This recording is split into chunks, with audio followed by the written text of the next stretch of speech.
Kasus baku tembak antara ajudan jenderal polisi menewaskan Brigadir Nofriansyah Yosua Huta Barat. Di kasus lain, anggota TNI juga dalangi percobaan pembunuhan terhadap istrinya. Sebenarnya apa yang terjadi? Bersama David Rizal, mari kita diskusi. Kasus baku tembak antar ajudan jenderal polisi tewaskan Brigadir J. Di kasus lainnya, seorang anggota TNI diduga dalangi percobaan pembunuhan istrinya sendiri. Ya, dua kasus ini membuat publik tersentak. Sebenarnya ada apa dengan institusi Polri dan juga TNI? Bersama saya David Rizal, mari kita bahas dalam diskusi. Kasus penembakan istri TNI di Semarang juga memanggil sejumlah tim forensik Polri yang mengotopsi jenazah Brigadir Yosua.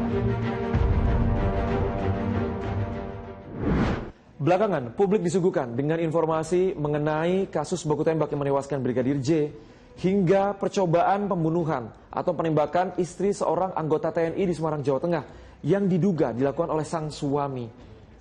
Ya, mungkin reaksi Anda sama seperti saya. Sebenarnya apa yang terjadi dengan TNI Polri yang seharusnya menjadi seorang pengayom dan juga pelindung masyarakat? TNI Polri kan harusnya ya jadi panutan ya, yang bisa jadi contoh yang baik untuk masyarakat kita, mengayomi dan jadi contoh lah gitu ya. Terus adanya kasus ini ya bikin kecewa apalagi menurut saya TNI itu harusnya kan lebih lebih berwibawa harusnya. Tapi kenapa bisa ada kasus suami sendiri yang berencana membunuh istri sendiri. Harus tetap mengayomi masyarakat, menjadi yang lebih baik untuk masyarakat, memberi keadilan untuk masyarakat, itu aja. Semakin bersinergi dengan baik lah ibaratnya, dengan masyarakat ibaratnya. Ya, jangan sampai terulang lagi kasus yang seperti ini ibaratnya.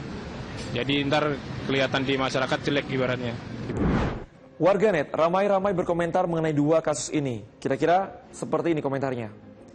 Ada yang meminta untuk TNI Polri jangan sampai anti kritik, karena sebenarnya kritikan ini berguna untuk membangun dua institusi ini. Ada juga yang menuntut untuk transparansi penyelesaian dua kasus ini, baik kasus yang terjadi di TNI dan juga kasus di Polri, karena nama institusi yang jadi pertaruhan. Lalu bagaimana pengamat melihat hal ini? Kalau kita lihat dari banyaknya kasus, ya mungkin ini jadi masalah juga ya. Artinya ini ada masalah, mungkin masalah integritas, masalah moral di situ, atau masalah ketidakpatuhan pada hukum di situ. Tapi yang paling penting kemudian adalah dari sekian banyak kasus itu, kemudian apakah kemudian itu bisa ditangani dengan baik? Yang mengira ini terkait dengan independensi, ini sebuah isu independensi. Tapi menurut saya ini sebenarnya memang ya ini murni isu integritas dan profesionalisme ya. Nah, upaya penindakan atas perbuatan melawan hukum itu kan sebenarnya tidak boleh pandang bulu ya. Sanksi pidana juga sudah jelas diatur bagi siapapun yang menghalang-halangi, menghilangkan bukti, bahkan memberikan keterangan palsu. Ini jelas sanksi pidananya. Sehingga mestinya nggak ada alasan untuk kasus yang sederhana kemudian menjadi rumit, menjadi sulit gitu ya. Kalau itu dilakukan dengan penuh integritas dan profesional gitu.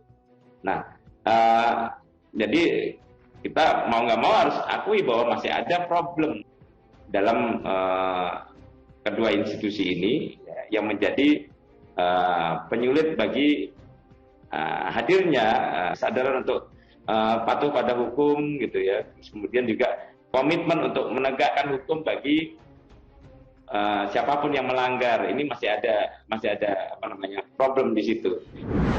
Oknum TNI Polri yang terlibat kasus hukum sebenarnya bukan kali ini saja. Tapi jika melihat komentar-komentar warga, bisa jadi dua kasus yang terjadi dalam waktu yang hampir bersamaan ini bisa mencoreng nama TNI Polri.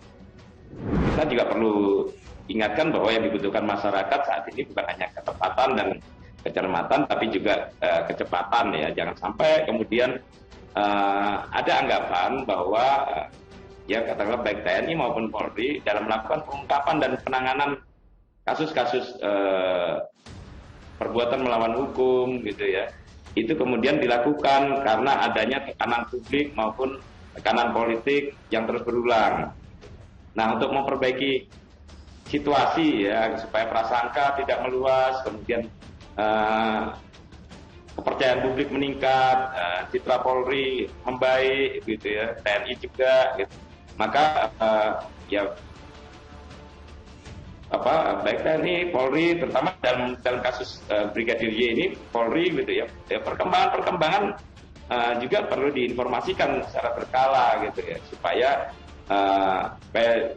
jelas bagi masyarakat bahwa kasus ini tidak berhenti, kasus ini tidak salah jalan, kasus ini tidak sesat gitu ya, tapi tetap on the right track, kemudian tetap dilakukan dalam rangka memenuhi rasa keadilan gitu ya. Walaupun kita belum tahu kesimpulan akhirnya seperti apa, tapi setidaknya masyarakat melihat bahwa institusi-institusi yang melakukan penegakan hukum ini bekerja dengan baik. TNI dan Polri harus berbenah, bekerja sama untuk memperbaiki institusinya. Itu kata pengamat. Ya tentu saja pembenahan itu dimulai dari hulu sampai hilir ya. Artinya dari proses rekrutmen sampai kemudian pada pembinaan karir personil. Ini juga harus diurus semua ya. Kalau dari rekrutmen misalnya ya praktek-praktek guru dan rekrutmen ya, misalnya terkait dugaan praktek suap begitu ya, calon prajurit atau calon personel Polri yang mestinya tidak layak untuk lolos akhirnya melolos gitu. Itu kan harus dibenahi, karena itu ya itu mau nggak mau harus diakui bahwa itu berdampak gitu ya, pada berdampak sistemik gitu ya. Memang bukan pekerjaan yang mudah bagi TNI dan juga Polri untuk mengembalikan marwah institusinya, tapi mau tidak mau ini harus segera dilakukan. Jangan sampai publik hilang kepercayaan. Saya David Rizal, terima kasih sudah diskusi.